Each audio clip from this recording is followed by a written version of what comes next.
O'g'il bola o'rtog'ingiz bormi? Ukam bor. Hozir ularga telefon qilasiz va ular qo'ldan kelmaydigan narsaga ularni rozi qilishingiz kerak. Agar haqiqatdan rozi bo'ladigan bo'lsalar, men sizga naqd 100 ming so'm beraman. Misol uchun, aytamiz, tuxum barak pishirib berishing kerak menga. Allo, Sultan. Al, ne'matsan? Bo'lsam-ba? Bir zot aytaman-da. Ayt.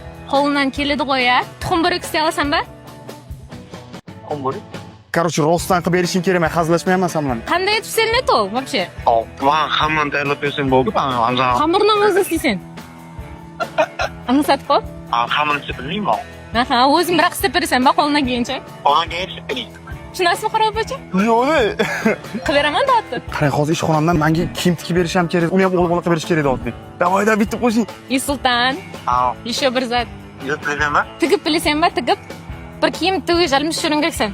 Son mashinada ya, qo'lmen. Qo'lda. Voy, qo'lda qiynab qolaman. Men qo'ldan kelgancha-da. Mashinkada istay olasan-ba ya?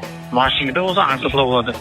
Хорошо, тогда mashinkada. Kostyum tikib berish kerak. Kostyum shalvar tigisiga almashtirishing keraksan. Lo'zi bo'ldi. Razsan-ku unda. Aldirasan. Rozi? Siz qanaqa qilib rozi qilganingizni bilmayman, lekin hamma narsaga rozi bo'lganlari uchun ham gap yo'q. 100 ming sizniki? Rahmat. Aytgancha, videoga bitta like berish bilan men xuddi shu shartni teskarisini qildiraman. Ya'ni o'g'il bola qiz bola telefon qilib turib, armiyaga hoziroq like bosib qo'yinglar.